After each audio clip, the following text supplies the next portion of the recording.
ನಮಸ್ಕಾರ, ನನ್ನ ಹೆಸರು ಡಾಕ್ಟರ್ ಇಬ್ಬನಿ ಪಿ. ನಾನು ಪೆರಿಯೋಡಾಂಟಿಸ್ಟ್ ಮತ್ತು ಓರಲ್ ಇಂಪ್ಲಾಂಟಾಲಜಿಸ್ಟ್. ಇವತ್ತಿನ ವಿಶೇಷ ಕಾರ್ಯಕ್ರಮದ ಟಾಪಿಕ್ ಬಂದುಬಿಟ್ಟು ಡೆಂಟಲ್ ಇಂಪ್ಲಾಂಟ್ಸ್ ಅಂತ. ಇವಾಗಿದ್ದು ಮೋಸ್ಟ್ ಅಡ್ವಾನ್ಸ್ ಟೆಕ್ನಿಕ್ ಡೆಂಟಲಲ್ಲಿ ಅಂದರೆ ಈ ಡೆಂಟಲ್ ಇಂಪ್ಲಾಂಟ್ಸು. ಡೆಂಟಲ್ ಇಂಪ್ಲಾಂಟ್ಸ್ ಅಂದರೆ ಏನು? ಇದು ನಿಮ್ಮದು ನಿಜ ಹಲ್ಲು ಬೇರನ್ನ ಮಿಮಿಕ್ ಮಾಡೋ ಅಂಥದ್ದು, ಅದನ್ನು ಡೆಂಟಲ್ ಇಂಪ್ಲಾಂಟ್ಸ್ ಅಂತ ಹೇಳ್ತೀವಿ. ಇದು ಮೆಡಿಕಲ್ ಗ್ರೇಡ್ ಟೈಟಾನಿಯಮಿಂದ ಮಾಡಿರತಕ್ಕಂಥ ಡೆಂಟಲ್ ಇಂಪ್ಲಾಂಟ್ಸು. ಇದನ್ನು ನಾವು ನಿಮ್ಮ ಜಾ ಬೋನು ಅಥವಾ ಎಲ್ಬು ಒಳಗಡೆ ಹಾಕಿ ಅದನ್ನು ಹೀಲ್ ಆಗೋಕ್ಕೆ ಬಿಟ್ಟು ಅದ್ರ ಮೇಲೆ ನಾವು ಕ್ಯಾಪ್ ಕೂಡಿಸ್ತೀವಿ. ಸೊ ಇದು ಯಾರ್ಯಾರಿಗೆ ಹಾಕ್ಬೋದು, ಯಾರ್ಯಾರು ಡೆಂಟಲ್ ಇಂಪ್ಲಾಂಟ್ಸ್ ಹಾಕೋಕ್ಕೆ ಅರ್ಹತೆ ಇದೆ ಅಂತ ಕೇಳಿದ್ರೆ, ನೀವು ಯಾರಿಗೆ ಹಲ್ಲಿಲ್ವೋ ಅವ್ರು ಎಲ್ಲರಿಗೂ ಹಾಕ್ಬೋದು. ಇವಾಗ ಈ ಹಲ್ಲು ಮಿಸ್ಸಿಂಗ್ ಆಗಿರ್ಬೋದು, ಇವಾಗ ಒಸಡು ಪ್ರಾಬ್ಲಮಿಂದ ಆಗಿರ್ಬೋದು, ಅಥವಾ ಹಲ್ಲು ಉಳ್ಕ ಪ್ರಾಬ್ಲಮಿಂದ ಆಗಿರ್ಬೋದು, ಅಥವಾ ಆಕ್ಸಿಡೆಂಟ್ ಆಗಿ ಹಲ್ಲು ಬಿದ್ದೋಗಿರುತ್ತಲ್ಲ ಅವರಿಗಾದರೂ ಹಾಕ್ಬೋದು. ಇವಾಗ ಏಜ್ ಆಗಿರ್ತಾರಲ್ಲ, ಏಜ್ ಆಗ್ತಾ ಆಗ್ತಾ ಅವ್ರಿಗೆ 1 by 1 ಅದು ಅಟ್ರಿಷನ್ ಆಗಿರುತ್ತೆ ಅಥವಾ ಹಲ್ಲು ಸೌದೋಗಿರುತ್ತೆ. ಈ ಕಾರಣದಲ್ಲೂ ನಾವು ಡೆಂಟಲ್ ಇಂಪ್ಲಾಂಟ್ಸ್ ಇವರೆಲ್ಲರಿಗೂ ಹಾಕ್ಬೋದು. ಇವಾಗ ಹಲ್ಲು ಮಿಸ್ಸಿಂಗ್ ಇದ್ದಾಗ ಏನಾಗುತ್ತೆ, ಚೂಯಿಂಗ್ ಮಾಡೋಕ್ಕೆ ಕಷ್ಟ ಆಗುತ್ತೆ. ಆ ಹಲ್ಲು ಮಧ್ಯೆ ಗ್ಯಾಪ್ ಇರೋದ್ರಿಂದ ಪಕ್ಕದೆರಡು ಹಲ್ಲು ಡ್ರಿಫ್ಟ್ ಆಗೋಕ್ಕೆ ಶುರು ಆಗುತ್ತೆ. ಈ ಡ್ರಿಫ್ಟ್ ಆಗೋಕ್ಕೆ ಶುರು ಆದಾಗಿಂದ ನಾವೇನಾಗುತ್ತೆ, ಫೇಶಿಯಲ್ ಅಪಿಯರೆನ್ಸ್ ಸಹ ಚೇಂಜ್ ಆಗಲಿಕ್ಕೆ ಶುರುವಾಗುತ್ತೆ. ಈ ಕಾರಣದಿಂದ ಈ dental implant replacement of missing ಟೀತು ತುಂಬ ಇಂಪಾರ್ಟೆಂಟ್ ಆಗುತ್ತೆ. ಅದರದ್ದು ಏನು ಬೆನಿಫಿಟ್ಸು ಡೆಂಟಲ್ ಇಂಪ್ಲಾಂಟ್ ರೀಪ್ಲೇಸ್ಮೆಂಟ್ದು? ಯಾಕೆ ನಾವು ಬ್ರಿಡ್ಜ್ ಹೋಗಬಾರ್ದು, ಯಾಕೆ ಡೆಂಟಲ್ ಇಂಪ್ಲಾಂಟ್ಸ್ನೇ ಚೂಸ್ ಮಾಡ್ತೀವಿ ಅಂದರೆ, ಡೆಂಟಲ್ ಇಂಪ್ಲಾಂಟ್ ತುಂಬ ನ್ಯಾಚುರಲಾಗಿ ಫೀಲ್ ಆಗುತ್ತೆ, ನೋಡಲಿಕ್ಕೂ ನ್ಯಾಚುರಲ್ ಆಗಿರುತ್ತೆ. ಆಮೇಲೆ ನಿಮಗೆ ಅದು ಸ್ಲಿಪ್ ಆಗಲ್ಲ, ಈ ಡೆಂಚರ್ ಥರ ಚೂ ಮಾಡೋಕ್ಕೆ ತುಂಬ ಕಂಫರ್ಟೇಬಲ್ ಆಗಿರುತ್ತೆ. ಇದು ಅಕ್ಕಪಕ್ಕ ಹಲ್ಲನ್ನ ಕೊರಿಯೋದೇನು ಬೇಕಾಗಲ್ಲ. ಸೊ ನಿಮ್ದು ಅಕ್ಕಪಕ್ಕ ಹಲ್ಲನ್ನ ನಾವು ಸೇವ್ ಮಾಡಿ ಇಟ್ಕೊಂಡ್ಬಿಟ್ಟು ಬರೀ ಜಾ ಬೋನ್ಗೆ ಈ ಡೆಂಟಲ್ ಇಂಪ್ಲಾಂಟ್ ಹಾಕಿ ಅದ್ರ ಮೇಲೆ ನಾವು ಹಲ್ಲು ಕೂಡಿಸ್ಬೋದು. ಹಾಗಾಗಿ ಇದು ಬ್ರಿಡ್ಜ್ಗಿಂತ ನಾವು ಜಾಸ್ತಿ ಅಡ್ವೈಸ್ ಮಾಡ್ತೀವಿ ಡೆಂಟಲ್ ಇಂಪ್ಲಾಂಟ್ಸ್ ಹಾಕಲಿಕ್ಕೆ. ಆಮೇಲೆ ಇದ್ರದ್ದು ಹೇಗೆ ಮೇಂಟೈನ್ ಮಾಡೋದು? ಈ ಮೇಂಟೈನ್ ಮಾಡಬೇಕು ಅಂದರೆ ನೀವು 2 ಸತಿ ಬ್ರಷ್ ಮಾಡಬೇಕು. ಇಂಪ್ಲಾಂಟ್ ಮೇಂಟೆನೆನ್ಸ್ ಅಂತಲೇ ನಾವು ಪ್ರೊಫೆಷ್ನಲ್ ಕ್ಲೀನಿಂಗ್ ಮಾಡ್ತೀವಿ. ಅದಕ್ಕೆ ನೀವು ಎವ್ರಿ 6 months ಒನ್ಸ್ ಡೆಂಟಲ್ ಚೆಕಪ್ಪಿಗೆ ಬಂದರೆ this is very long lasting. ಈ success rate of dental implants is around 95% to 98%. ಇದನ್ನು ನಾವು ಇವಾಗ ಪೇಷಂಟ್ ಬಂದಾಗ ಯಾವ ಥರ ಪ್ರೊಸೀಜರ್ ಮಾಡೋಣ?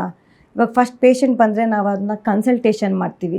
ಕನ್ಸಲ್ಟೇಷನಲ್ಲಿ ನಾವು ಒಂದು ಚಿಕ್ಕ ಎಕ್ಸ್ರೇ ತೊಗೊತೀವಿ ಮತ್ತು ದೊಡ್ಡ ಫುಲ್ ಮೌತ್ ಎಕ್ಸ್ರೇ ತೊಗೊತೀವಿ. ಅದ್ರ ಜೊತೆ 3 dimensional CBCT ಅಂತ ಬರುತ್ತೆ, ಇದನ್ನು ತೊಗೊತೀವಿ. ಇದನ್ನು ತೊಗೊಂಡು ಸ್ಟಡಿ ಮಾಡ್ತೀವಿ, ಇವ್ರ ಬೋನ್ ಹೆಂಗಿದೆ, ಕ್ವಾಲಿಟಿ ಹೆಂಗಿದೆ, ಕ್ವಾಂಟಿಟಿ ಹೆಂಗಿದೆ, ಎಷ್ಟಿದೆ ಲೆಂತು, ಎಷ್ಟಿದೆ ವಿಡ್ತು ಅಂತ.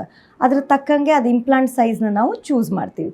ಚೂಸ್ ಮಾಡಾದಮೇಲೆ ನೆಕ್ಸ್ಟ್ ಸರ್ಜಿಕಲ್ ಪ್ರೊಸೀಜರಲ್ಲಿ ಪೇಷಂಟ್ಸ್ಗೆ ನಾವು ಇಂಜೆಕ್ಷನ್ ಕೊಟ್ಟು ಮಾರಿ ಲೋಕಲ್ ಅನೆಸ್ಥೀಷಿಯಾ ಕೊಟ್ಟು ಮಾರಿ ಅದು ಫ್ಲ್ಯಾಪ್ ಅಥವಾ ಗಮ್ನ ಓಪನ್ ಮಾಡ್ತೀವಿ. ಗಮ್ ಓಪನ್ ಮಾಡಿ ಮತ್ತೆ ಈ ಇಂಪ್ಲಾಂಟನ್ನು ನಾವು ಬೋನ್ ಅಥವಾ ಜಾ ಬೋನ್ ಒಳಗಡೆ ಹಾಕ್ತೀವಿ. ಹಾಕಿ ಅದನ್ನು ಸೂಚರ್ ಅಂತ ಮಾಡ್ತೀವಿ. ಇದು ಮಾಡಾದಮೇಲೆ ನಾವು ವೇಟಿಂಗ್ ಪೀರಿಯಡ್ ಇರುತ್ತೆ ಈ ಡೆಂಟಲ್ ಇಂಪ್ಲಾಂಟ್ಸ್ಗೆ. 4 to 6 months ನಾವು ವೆಯ್ಟ್ ಮಾಡ್ತೀವಿ. ಯಾಕೆ ವೆಯ್ಟ್ ಮಾಡಬೇಕು? ಅದು ಫ್ಯೂಸ್ ಆಗಬೇಕು. ಅಥವಾ ಡೆಂಟಲ್ ಇಂಪ್ಲಾಂಟ್ಸ್ ಆಶೋ ಇಂಟಿಗ್ರೇಟ್ ಅಂತ ಹೇಳ್ತೀವಿ. ಅದು ಎಲ್ಬ್ ಜೊತೆ ಫ್ಯೂಸ್ ಆಗೋಕ್ಕೆ ಕಾದು ಆ 4 to 6 months ವೇಟಿಂಗ್ ಪೀರಿಯಡೆಲ್ಲ ಫ್ಯೂಸ್ ಆದಮೇಲೆ ಅದ್ರ ಮೇಲೆ ಅದಕ್ಕೆ ನಾವು ಕ್ರೌನ್ ಹಾಕ್ತೀವಿ. ಸೊ ಇದು ಆ್ಯಕ್ಚುಯಲ್ ಪ್ರೊಸೀಜರ್ ಡೆಂಟಲ್ ಇಂಪ್ಲಾಂಟ್ಸ್ದು. ಇವಾಗ ಟೈಪ್ಸ್ ಆಫ್ ಡೆಂಟಲ್ ಇಂಪ್ಲಾಂಟ್ಸ್ ಏನೇನು ಇರ್ಬೋದು? ಒಂದು ಸಿಂಗಲ್ ಟೂತ್ ಮಿಸ್ಸಿಂಗ್ ಇದ್ದರೆ ನಾವು ಸಿಂಗಲ್ ಟೂತ್ ರೀಪ್ಲೇಸ್ಮೆಂಟ್ ಮಾಡ್ತೀವಿ. ಅಕಸ್ಮಾತ್ ಇವಾಗ 3 ಹಲ್ಲು ಅಥವಾ 4 ಹಲ್ಲು ಮಿಸ್ಸಿಂಗ್ ಇದ್ದರೆ ಏನು ಮಾಡ್ತೀವಿ, 2 ಡೆಂಟಲ್ ಇಂಪ್ಲಾಂಟ್ಸ್ ಹಾಕಿಬಿಟ್ಟು ಇಂಪ್ಲಾಂಟ್ ಸಪೋರ್ಟೆಡ್ ಬ್ರಿಡ್ಜ್ ಅಂತ ಮಾಡ್ತೀವಿ.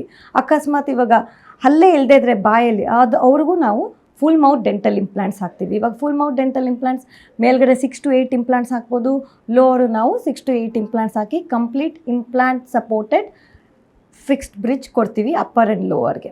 ಇದಲ್ಲದೆ ಅಕಸ್ಮಾತ್ ಇವಾಗ ಬೋನ್ ಅಷ್ಟೊಂದು ಚೆನ್ನಾಗಿಲ್ಲ, ನಮಗೆ ಇವಾಗ 6 ಅಥವಾ 8 ಇಂಪ್ಲಾಂಟ್ ಕೊಡೋಕ್ಕಾಗಲ್ಲ, ನಾವು ಅವಾಗ ಏನು ಮಾಡ್ತೀವಿ, ಆಲ್ ಆನ್ 4 ಅಥವಾ ಆಲ್ ಆನ್ 6 ಅಂತ ಬರುತ್ತೆ. ಇವಾಗ 4 ಇಂಪ್ಲಾಂಟ್ ಹಾಕಿ ಅದಕ್ಕೆ ಕೊಡ್ತೀವಿ. Crowns, supported crowns, implant supported crowns ಕೊಡ್ತೀವಿ.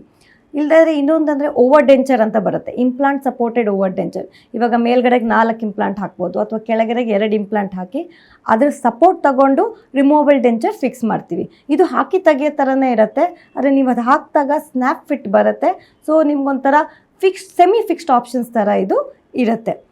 ಸೊ ಇದೆಲ್ಲ ಈ ಡೆಂಟಲ್ ಇಂಪ್ಲಾಂಟ್ಸಲ್ಲಿ ನಿಮಗೆ ಸಿಗೋಂಥ ಆಪ್ಷನ್ಸು.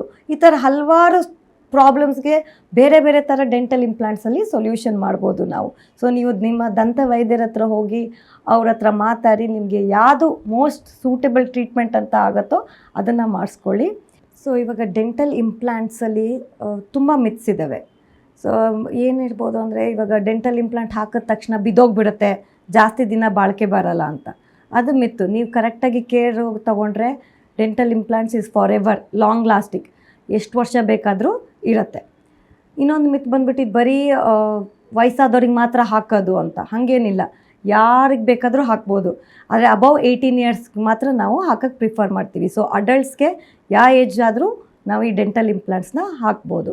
ಇನ್ನೊಂದು ಮಿತ್ ಏನಂದರೆ, ಅಯ್ಯೋ ಈ ಡೆಂಟಲ್ ಇಂಪ್ಲಾಂಟ್ಸ್ ತುಂಬ ನೋವು ಕೊಡುತ್ತೆ, ಈ ಪ್ರೊಸೀಜರ್ ಮಾಡಾದ್ಮೇಲೆ ನಂಗೆ ತಡ್ಕೊಳಕ್ಕಾಗಲ್ಲ. ಅದು ಫಾಲ್ಸು. ಡೆಂಟಲ್ ಇಂಪ್ಲಾಂಟ್ಸ್ ಬರೀ ಡಿಸ್ಕಂಫರ್ಟ್ ಕೊಡುತ್ತೆ, ತುಂಬ ನೋವೇನು ಕೊಡಲ್ಲ. ಅದು ಮೈಲ್ಡಾಗಿರುತ್ತೆ, ಡಿಸ್ಕಂಫರ್ಟ್ ಇದ್ರೂ ಆಮೇಲೆ ತುಂಬ ಟೆಂಪ್ರವರಿಯಾಗಿ ಇರುತ್ತೆ. ಈ ರೀತಿ ಇನ್ನಷ್ಟು ಆರೋಗ್ಯಕರ ಮಾಹಿತಿಗಾಗಿ ವಿಶ್ವವಾಣಿ ಹೆಲ್ತ್ ಚಾನೆಲ್ನ ಸಬ್ಸ್ಕ್ರೈಬ್ ಮಾಡಿ. ಧನ್ಯವಾದಗಳು.